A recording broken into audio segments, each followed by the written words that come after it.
你揾十幾個會中途會覺得好似喺日本度領養都好難啊，即係有少放棄嘅心態嘅。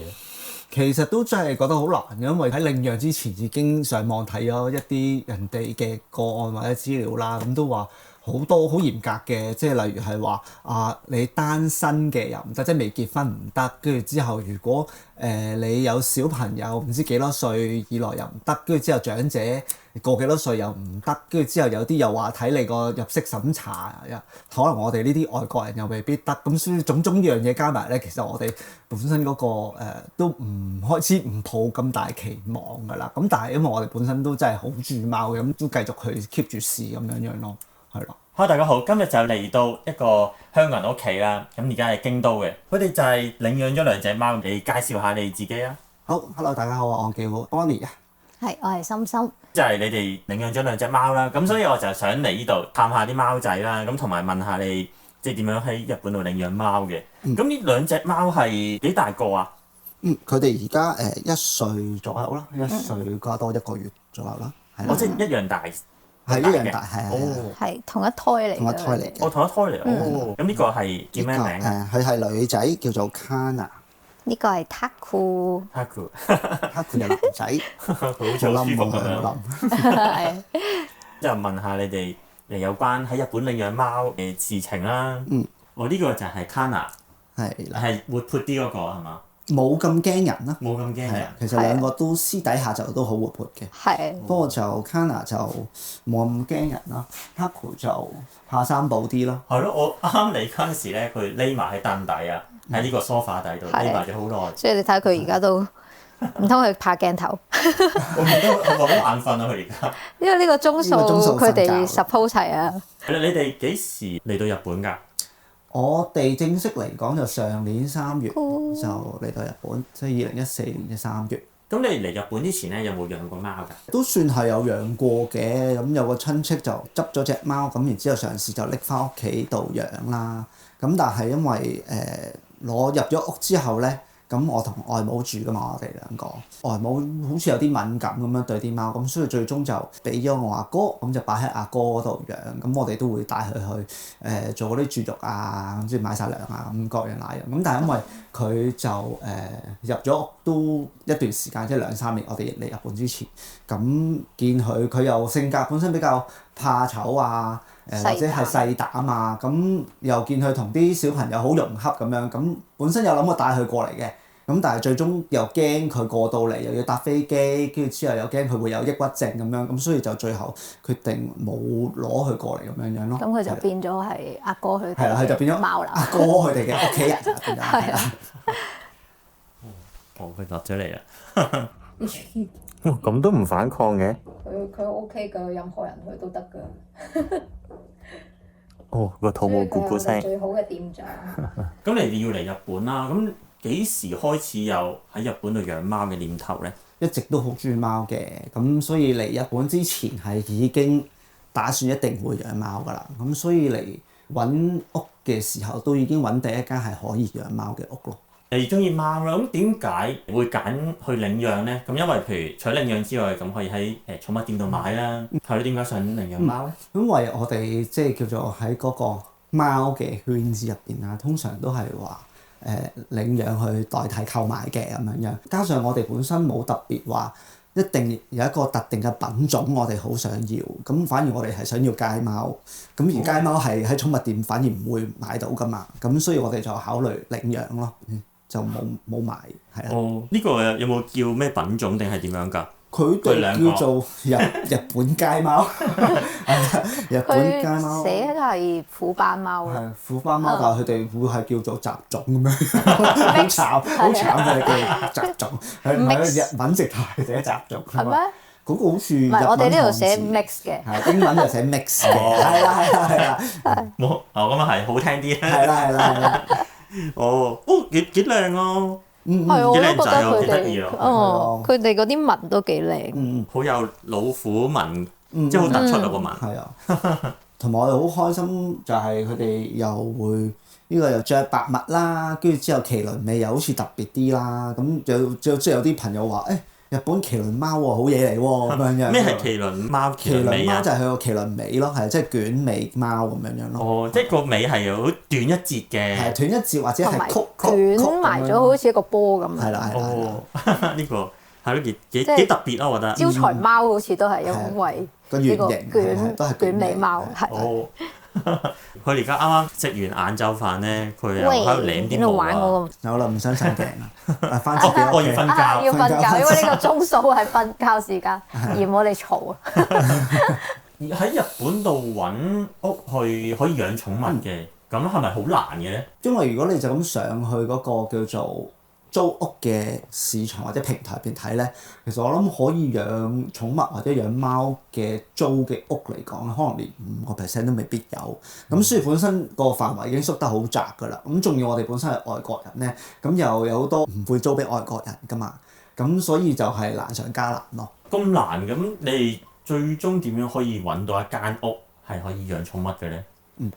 咁係因為我哋叫做失敗咗幾次啦，即係喺啲日本嘅房中網站嗰度揾都唔得，咁我就開始上啲 Facebook 度加入一啲日本京都有關嘅群組，咁跟住就認識咗一個台灣人，咁佢係住喺京都，都係做房中介咁樣嘅。因為佢本身其實做賣樓嘅，咁跟住佢就開始介紹一啲佢認識嘅負責租嘅一啲識得講中文嘅房中介俾我哋啦。咁跟住就幫我哋揾到呢一間屋咁樣咯，係啦。咁我哋都幾好彩，就係佢哋一揾就揾咗呢一間符合晒我哋所有嘅條件嘅屋咁樣，係啦。我哋都幾高要求嘅。第一，因為你讀語言學校啦，我哋又想近語言學校啦，跟住叫一戶建啦，又要租得俾外國人啦，又可以養寵物啦，租金又唔可以太貴啦。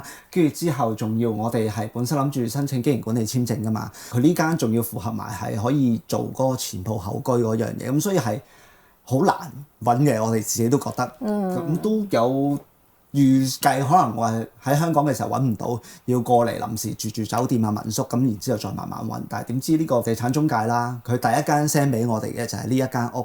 咁然之後就網上做嗰個視頻啊，去睇樓啊，咁然之後覺得好合適啊，仲要有埋庭園，都係其中我哋嘅一個要求嚟嘅本身。係啊，好高要求我哋，咁所以突然間中晒喎，咁啊嗱臨 OK 冇問題，咁然之後就上網搞晒啲手續啊咁樣，然之後就俾咗訂金落到嚟到嘅時候再簽約咁樣咯。都幾好彩，係咯。如果你哋好彩就好。係一開始揾唔到嘅話咧，咁養寵物嗰個路程就遠好多啦，艱辛好多啦。係啊，就睇頭先講嗰啲嘢有邊啲要減咯，即係嗰啲要求慢慢逐步降低咯。點知第一間中晒咁啊，非常開心。係啦。燒熱魚咯。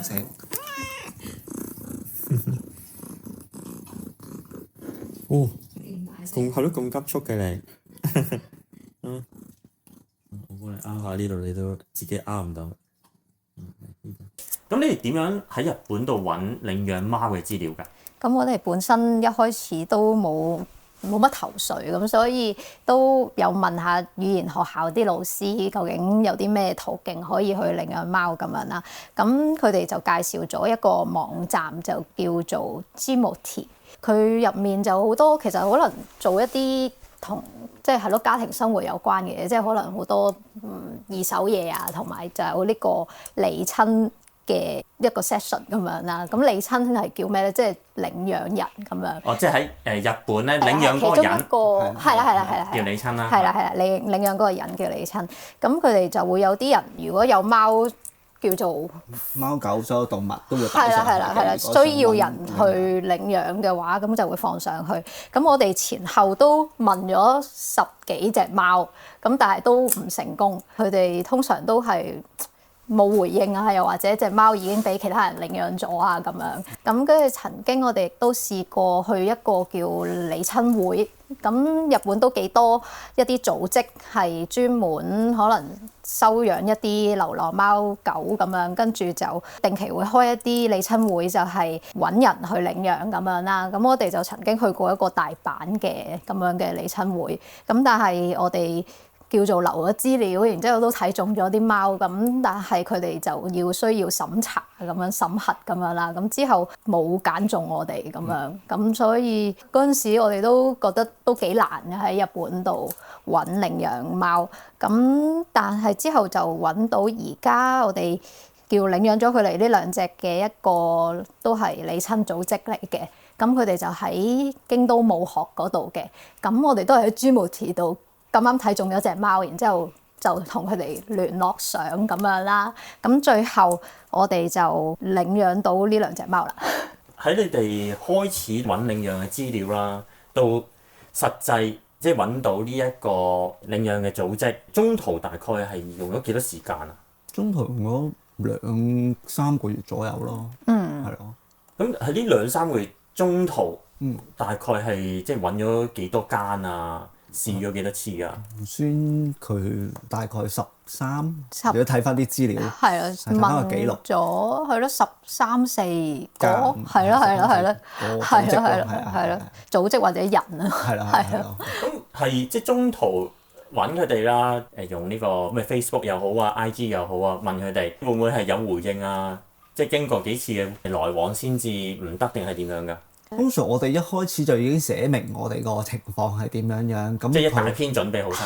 係。咁跟住之後佢通常唔得就直接覆，唔得一係就冇回應咁樣，好少會再同你去溝通，慢慢再問你啲 detail。係啦，通常可能一係唔回應，一係咧就會話已經有其他人先問咗，即係我哋唔係 first priority 係啊。咁啊，雖然就即係被拒絕好多次啦，咁但係我哋本身好中意養貓，咁所以就都照樣試啦。甚至乎即係我自己成日都會幻想係會唔會喺條街嗰度可以執到咧？咁因為哲學之道嗰邊有一段咧就好多貓嘅，我就會成日都行過去睇下會唔會有啲貓仔啊咁樣，我可以執到咁樣，即係嗰陣時咁講咯。咁你去哲學之道啦，咁最終都係揾唔到嘅。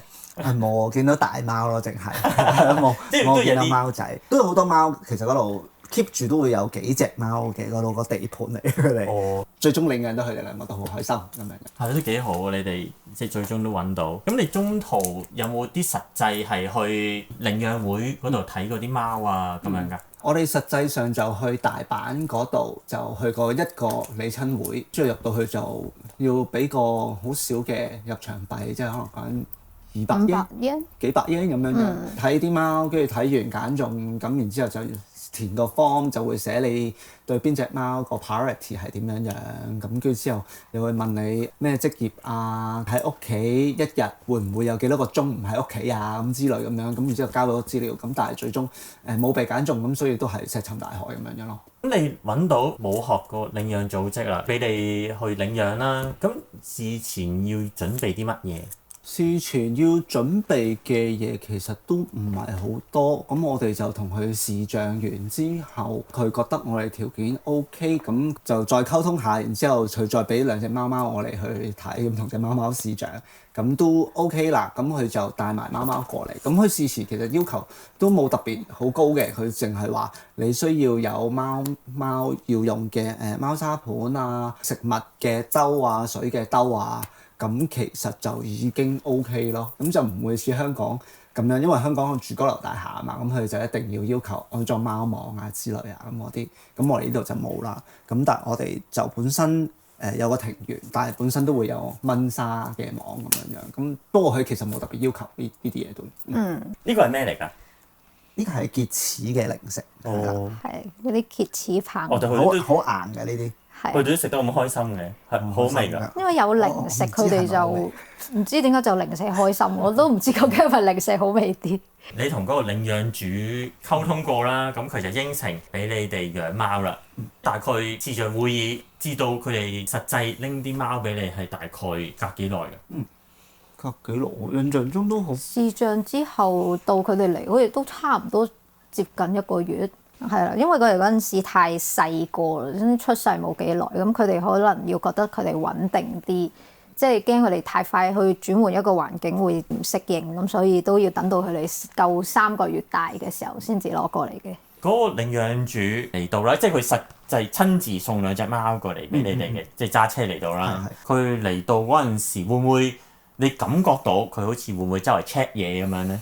我覺得佢唔算 check 得好嚴謹咯，即係我係當佢嚟到我就會循例咁樣再介紹同佢講話大概屋企個佈置環境係點樣樣。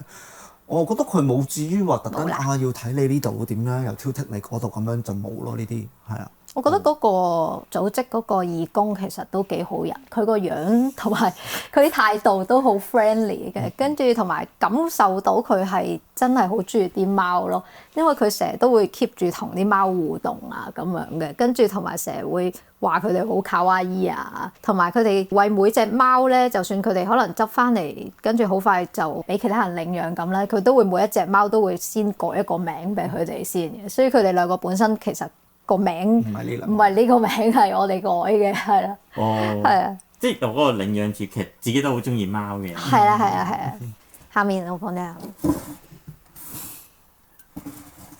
我即刻出嚟啦！兩個中意嘅嘢就係好唔同。佢即刻跳出嚟喎，好犀利係啊！佢真係好中意呢個，佢無論幾攰，佢都會繼續玩呢個。第一日啦，咁我領養主就放低咗啲貓俾你哋。咁第一日咁會唔會即係啲貓未必咁適應咧？都係㗎，第一日都唔適應㗎。佢哋會係喺個籠個位啦，跟住之後咧，我哋嘗試接近佢咧。佢都會有少少 fear 我哋㗎，其實。其實第一日係同埋佢哋自己成日就匿喺嗰個貓砂盤度咯，唔知係咪因為個貓砂盤比較有佢哋自己陣味，所以就成日都匿喺嗰個貓砂盤度，搞到佢哋一開始嘅時候其實係有陣臭味咯。領養主嗰度就係會先會喺你哋嗰度2個星期，就可以睇下佢哋適唔適應嘅。係啦。咁中間即係你哋都會唔會好擔心咧？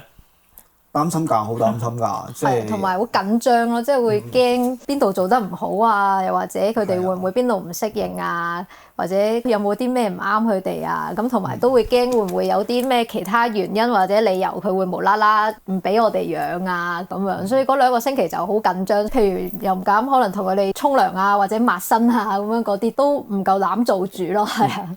咁佢哋算唔算快適應咧？算啦，快適應啊！如果睇落我哋啲 story 咧，嗰陣時已經第2日出咗片出嚟咧，係佢哋已經自己2個喺度係咁走嚟走去，自己跳上梳化玩啊，喺度跑嚟跑去咁樣。咁同埋第2日已經冇 fear 我哋啦，已經會自己可能主動走上你個腳上邊啊咁樣，算真係適應得好快嘅。呢2隻係。領養翻嚟咧，咁係咪要即係去幫佢哋打針啊，或者絕育咁樣㗎？係啊。我哋一 confirm 試用期過咗之後咧，就即刻就帶佢去睇醫生同埋去打嗰個疫苗咁樣嘅。咁跟住之後到8個月左右就去做絕育手術咁樣咯。香港就針卡啦，呢度就會有一張紙俾翻你。我會見到你哋有啲好精緻嘅記錄卡咁樣喎，呢個喺獸醫嗰度俾你嘅。係。我呢個就係證明佢打咗疫苗嘅。係啦。幾得意喎又。你成功就照顧佢2個星期冇問題啦。咁之後會唔會有跟進嘅？之後咧，其實佢就要求我哋每個月嘅月頭咧要影相或者係拍片，跟住就 send 翻俾佢咁樣嘅。咁但係因為我哋本身都叫做 IG 度加咗做朋友啦，咁所以佢成日都會見到我哋有 story 出佢哋2個嘅活動啊咁樣嘅影片，咁所以佢冇特別再問我哋攞咯。咁但係佢可能到佢哋生日嗰一日咧，佢就會特登會 send 個 message 嚟，就係祝佢哋生日快樂之類咁樣嘅。同埋我哋打針絕育嗰啲，咁佢都有要求係要話翻俾佢聽，做咗呢件事。咁同埋佢都有寫話，如果佢哋2個有啲咩發生咗咩特別事，即係譬如可能走失咗啊，或者成嘅話，都要通知佢哋咯。係啦，同佢哋聯絡。係。你哋幾時生日啊？佢哋即係同一日㗎嘛，佢哋。係啊，佢哋推斷佢哋係5月5號生日。推斷即係領養主有冇話俾你聽佢哋媽咪點樣嚟定係點樣㗎？我都唔係好記得有冇講。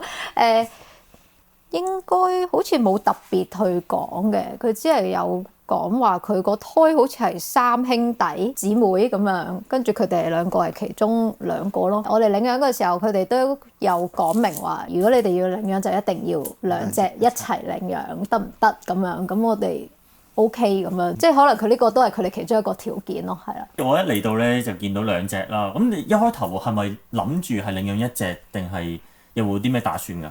都唔係，其實我本身都係想一次過領養2隻嘅，等佢哋即係2個有得交流咯，係啊。哦，咁都啱啱好喎，就係。佢哋嘅條件就反而係即係我哋嘅需求，係啊，我哋嘅需求。同埋佢哋2隻真係形影不離嘅，即係講緊可能有陣時我哋帶咗1隻出去睇醫生咁樣咧，另外1隻咧見唔到嗰隻就會喺屋企就響叫喚佢咯。哦，係會咁樣樣佢哋係啊。你領養咗咁大概係過咗幾耐啊？到而家未到1年，未到1年10個月左右咯8月，10個月左右咯，而家就係啦。整體上有冇啲咩問題啊？其實都冇乜太大問題咯。佢2個係男仔嗰個會周圍咬嘢，甚至乎吞落肚咁樣。咁所以我哋啲嘢知道佢會咬嘅，就盡量收埋咁樣咯。係啦，同埋佢會識得開門而家，咁叻㗎！佢自己識得開門，所以搞到我哋好多個櫃啊或者門咧就要揾嘢頂住佢，變咗就麻煩啲咯。係啦，即係我哋自己開門嘅時候都要移開晒啲嘢之後先可以再開門。我哋就冇乜問題啦，不過我哋就有啲其他嘅香港朋友啦，咁就有個 case 都幾慘幾特別，例如係話佢哋本身係情侶嚟嘅。咁未結婚嘅，但係就喺日本喺京都買咗樓，跟住咧佢哋喺香港咧都有帶到2隻貓貓過嚟嘅，咁佢哋就想去再領養1隻貓啦，咁跟住佢哋就揾到一間就 send email 同佢講話啊，我哋想領養啊，咁本身咧嗰間就其實拒絕咗佢哋嘅，咁原因好似係話因為佢哋冇結婚。我朋友就好有黑咁樣，另外就再打咗一封好長嘅 email 就話啊，我哋其實個狀況係點樣，我哋香港嘅貓養咗幾耐，我哋都特登會帶過嚟，咁所以我哋其實真係好中意貓㗎之類咁樣，咁再 send 翻 email 俾佢，咁嗰邊咧個組織咧就突然間覆佢，哦咁好啦，俾你哋試下啦咁樣，咁所以幾戲劇性喎咁樣，係好戲劇性嘅，好戲劇性，咁但係咧仲未完喎，咁佢領養咗隻貓之後，咁唔知佢隔咗幾多日啦。咁佢就 send 咗條片，就係整到隻貓嘅，咁就俾嗰個組織啦。咁條片後邊就見到佢其中1隻貓喺後邊經過，咁跟住個義工就見到話：你點解你嗰隻貓咁肥㗎？你冇做一個稱職嘅主人喎。咁就覺得你係唔錫貓，唔注重佢健康，咁所以咧就將本身嗰隻領養嗰隻貓咧，就即日過去即時收走。係啦，咁就直頭連佢哋即係叫做爸爸啦，即係男嗰個朋友啦，佢翻咗工，完全係翻到嚟就已經冇咗隻貓，連拜拜嘅機會都冇咁樣樣，咁都好慘嘅，即係講緊已經建立咗有啲感情㗎啦嘛咁樣樣。我個朋友就話其實嗰個義工本身要家訪㗎嘛，咁佢家訪嘅時候都有見到另外嗰2隻貓咁，但係唔知點解突然之間就話啊見到嗰條片，然之後就話唔 OK 就即時收走，咁啊超級嚴格咁樣樣，都好突然喎，好完全估計唔到。係啊，好慘啊，好慘啊！咁樣係咯，佢哋本身有養開貓，咁都識點樣照顧㗎啦。同埋一開始即係個義工都嚟到屋企，有實際睇過環境，又見過佢本身養開啲貓，都冇乜特別講。係啊，估唔到咁樣調翻轉嚟抽秤。通常我啲最驚嘅情況就係隻新貓入到屋，然之後可能同啲舊貓相處唔到，咁所以就要帶佢走。咁但係佢個 case 又唔係咁樣咯。咁所以對我嗰位朋友嚟講，真係好大陰影。咁所以佢之後都已經唔考慮領養啦，因為佢唔想再經歷同一樣嘢。咁佢最終就係喺隔咗唔知幾個月後，咁就喺寵物店另外買隻貓，咁就冇咁多呢啲嘅領養嘅問題咯。係咯，係咯，佢個 case 都幾慘喎，好無辜好似。即係你有事你一早同我講。係啊。係啊係啊係啊。咁我知道點樣啦，或者其實都唔需要咁嚴啊，即係唔需要咁決絕都好似做到。有陣時都唔知，可能有機會係貓體質問題，各個貓唔同咁樣樣。都未必關點樣養法係咯。係啊，咁但係就係咯，真係好慘咯！即係尤其是你擁有過培養感情之後，突然間冇咗，即係寧願你一開咁樣始就唔好俾我養。所以我哋嗰2個禮拜就係會好擔心呢樣嘢啦，本身係啦。哇！真係係咯，養2個星期咁，同埋啲貓咁細隻，即係佢哋又睇到佢哋成長，咁突然之間兩個星期之後就話，你哋都唔合格啦，我拎翻走啊！咁好晴天霹靂喎，好驚喎，好在你哋都即係好順暢咁過咗呢一關啦，係啦，非常好彩順利。聽到你哋講都本身做晒啲準備功夫，咁同埋加上好運，係揾間屋都算啊。係。對於2隻貓有冇啲咩特別打算嘅咧？冇㗎，冇特別打算嘅，即係只要佢哋健健康康成長，玩得開開心心，咁我哋就 OK 㗎啦，係啊。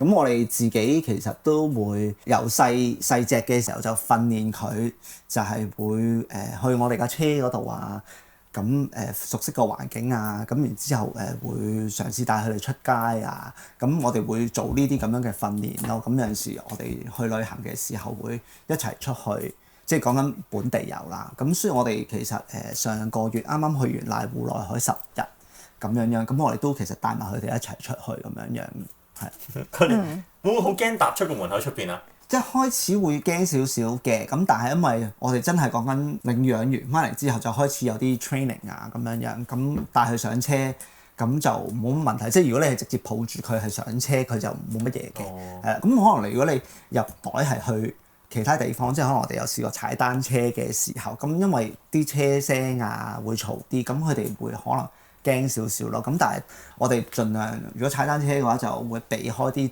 最繁忙嘅路段啦。咁我哋可能踩單車去到鴨川嘅時候，佢哋就會少啲人嘅，咁佢哋就會好奇啲出嚟喺度周圍望下咁樣。咁我哋會另外再綁條繩，跟住之後即係叫做 leash 啦，跟住之後有晒 AirTag 咁樣，咁都會行嘅。咁 Kana 咧係真係會好似我哋放狗咁樣咧，係會向前一路行。咁但係阿 Taku 咧咁就唔會嘅。佢就通常又係咁樣趴喺度，趴喺原地趴喺度咁樣，豬喺度咬草啊，或者就淨係喺個袋入邊咁樣咯。咁所以就都性格都幾唔同，其實2隻貓貓係啊。